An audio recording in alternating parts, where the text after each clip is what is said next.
From the Lincoln Journal-Star, this is the Life in the Red podcast with Luke Mullen, Amy Just, Brent Wagner. Hey folks, welcome back to the Life in the Red podcast. Luke Mullen here, back with you today, joined by Amy Just and Brent Wagner. Today talking all things Nebraska volleyball. And we're back, another season of the podcast. Good to have you two back following the volleyball team. Just how we feeling as this season gets underway? A lot of excitement around this team, huh? Yeah, there's a lot of new faces, a lot of question marks that we still don't have answers to. But one thing's for certain, I think this team's going to be pretty good. Definitely. And, getting a little bit of the glimpses of, practice, scrimmage here and there. We still got a week or two, of course, before the season gets underway. And we're going to run through the roster, talk about the expectations for this team. But just starting off with some general discussion, of course, Dani Busboom Kelly, the change in the guard from John Cook, no longer, of course, the head coach of this program, such a monumental shift. Just what's it been like having that transition the last few months and finally getting ready for the season here? I mean, it's been pretty smooth. It's high expectations, and she doesn't back down from that at all. She says she voted them as the number one team in the country, and she's not making any excuses for anything. So it's kind of just ongoing from the last coach.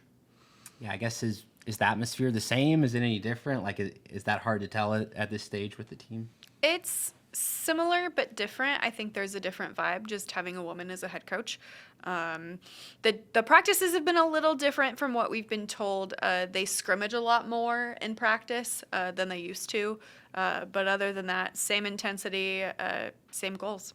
Yeah, and wanted just a quick point of discussion. I was interested to get your take on this. If John Cook, was still in charge today, I think really the outside narrative would be all about the national title, which is, of course, part of what this team's still going to be defined by. But, a lot of the outside perspective, they're saying, oh, Dani Busboom Kelly, I feel like her presence maybe takes a little bit of the heat off the team. Do you get that sense, or is it still the national title is the overwhelming thing that this team is certainly going to be focusing on? I think after Saturday, a lot of the reaction I saw is people are guaranteeing that they're going to win a national championship after watching the scrimmage. So no, I think it's definitely everybody's expecting amazing things, and almost like it'll be a letdown if they're not in the national championship match. Yeah, I mean, there is some of that, right? The national conversation is more about, what can Dani do at her alma mater? But people are quick to forget. In John Cook's first year, they won the national title too. So anything is possible. You've heard it here. History repeats itself. Look, it wouldn't surprise me. That's all I'm saying. Saying with a great roster like this, certainly it's the expectations are high coming in on day one. So let's talk about that national landscape a little bit, where Nebraska falls, and they are the preseason favorite, the AVCA preseason poll. A little bit of a split. Not everybody was unanimous. Nebraska, they got 40 first-place votes. Penn State, second place in the poll. They got 21 first-place votes. So a little bit of a 2-to-1 split there. But with Nebraska and Penn State at 1 and 2, Pittsburgh, Louisville, Texas, Stanford, Kentucky, a lot of these same names, no real surprises with some of those teams up there. But it's a loaded Big Ten again. We can talk about some of these top 25 schools, but coming in preseason expectation, preseason number one, I mean, that's a target on the back, right? Yeah, I'm probably just as excited to see what the rest of the nation looks like early in the season, because I expect Nebraska to be really good. So I want to see, what Penn State is. They lose their go-to player, but then they added the number one transfer from Florida, Kennedy Martin. Texas, Texas has players that are really good. They have players that played at Nebraska, that were committed to Nebraska, and the Nebraska tried to recruit and didn't get. So, how does Texas put together all that talent? So those are two teams that I'm really excited to see early in the year. And the other schools in the Big Ten who are ranked in that top 25 preseason poll as well, behind Nebraska and Penn State. Wisconsin, they come in at number 8, Minnesota at number 11, Purdue number 15, and UCLA number 18. And as well, worth mentioning, in-state rival Creighton. They are number 12 in the preseason rankings. And a lot of these teams show up on the schedule, of course, but the strength of the Big Ten, having Nebraska and Penn State 1 and 2, it's It's going to be another special year of Big Ten volleyball. I don't know if that's ever happened before, where one conference has the preseason number 1 and number 2 team. I don't think that's ever happened before. I know it certainly hasn't happened before where a first team coach has the preseason number 1 team. That's never happened before.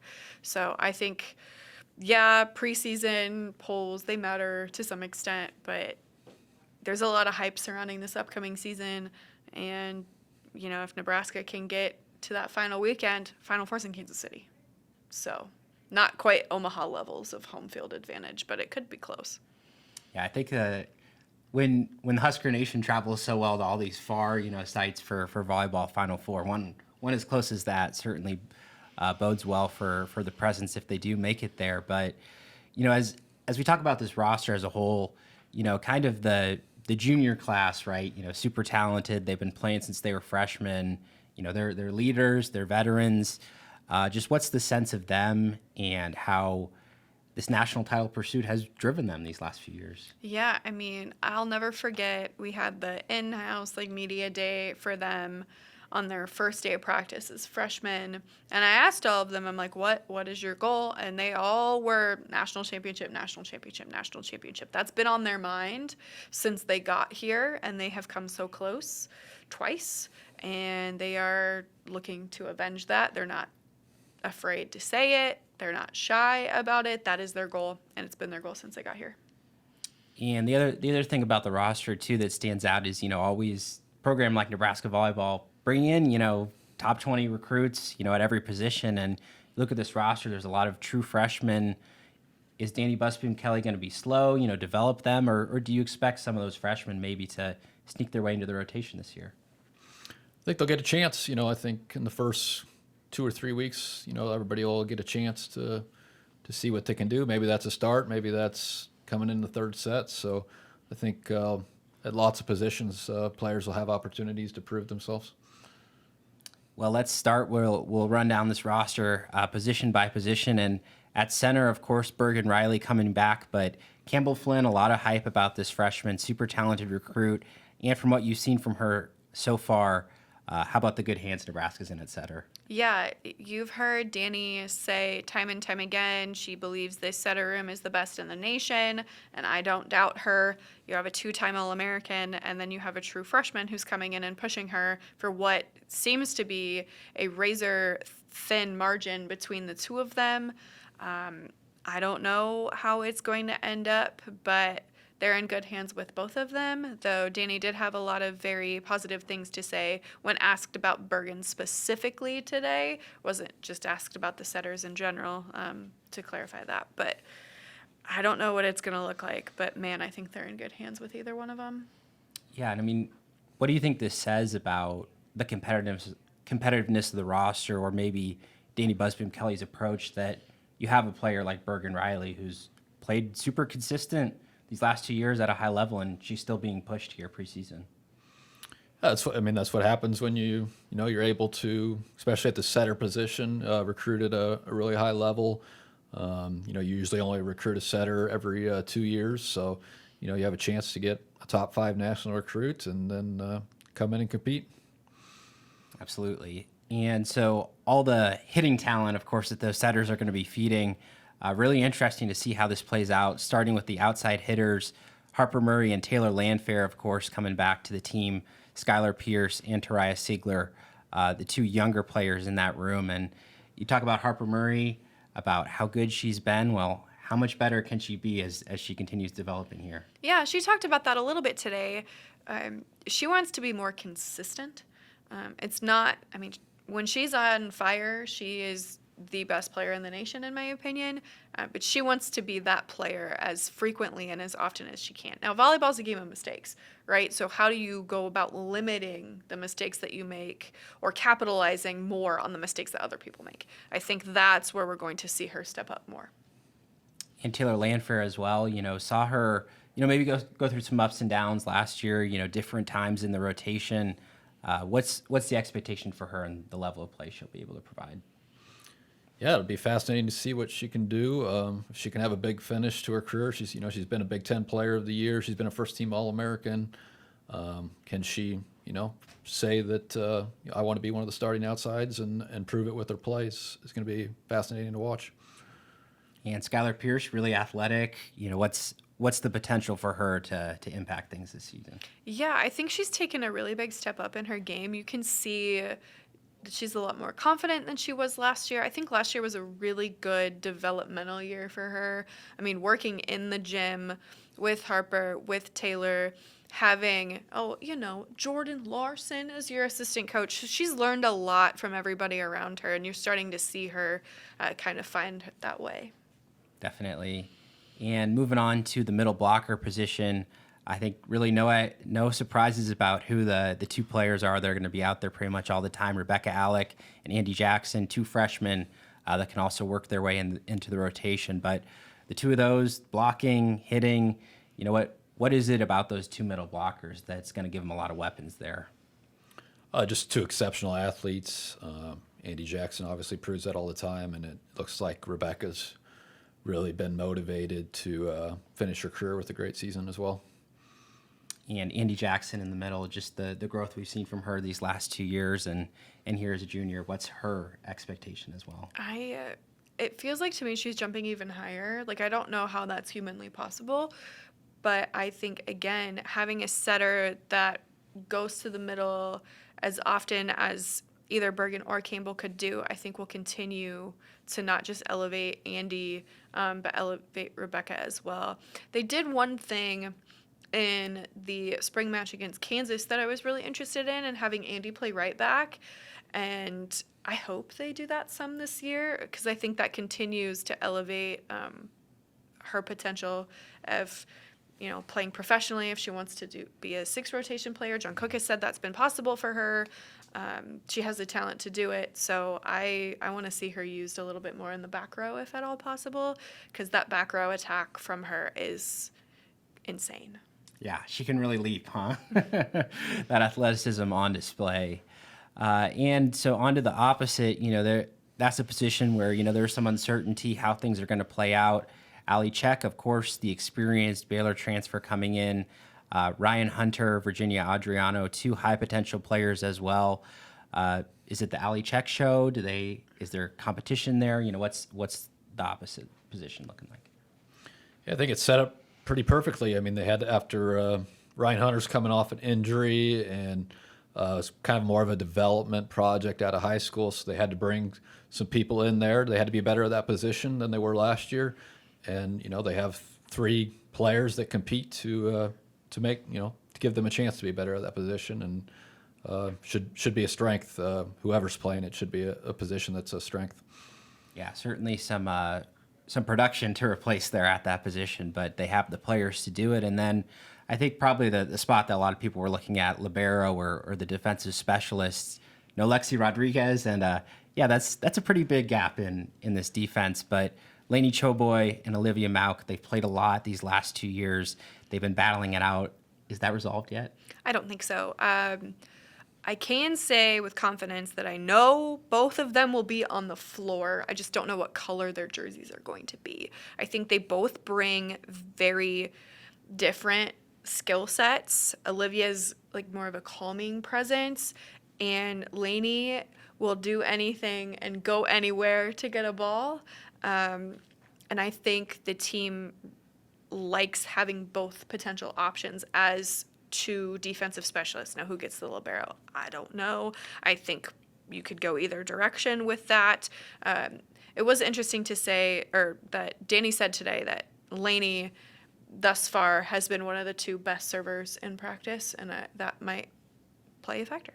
Yeah, definitely the serve from the service line, what they can do, they're really important. And as well in that room, Macy Boziger, senior now, she subbed in quite a bit to serve at times, and Carrie Lineback, Lincoln native, she is as well on the roster, freshman. So a lot of talent in that defensive room. Yeah, I mean, even going back to last year, John Cook said that they would miss Lexi Rodriguez, as a leader and all the intangibles, but, he was never concerned that some combination of those 2, there wouldn't be a major drop-off at that position.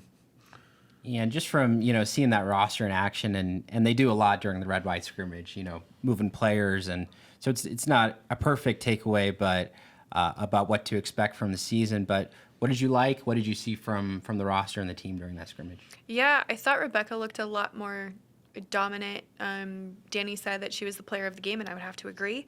I also really liked what we saw. We didn't talk about her. Treya Sigler, another one of the freshmen outside hitters. It's going to be hard to keep her off the floor, I think. How about you, Brent? Any takeaways? Yeah, it was just really impressive how many players. I mean, there's no excuse. Some years they've had where if somebody gets hurt or somebody's having a bad match, they're in trouble. And there's no position can you say they're in major trouble if something happens this year. So it's a great luxury. Yeah, that's what we were kind of alluding to. A lot of people were saying, man, these backups, they are something else. So talking about this season as a whole, some final discussion points for us as we talk about expectations and where this team's going to be at the end of the road.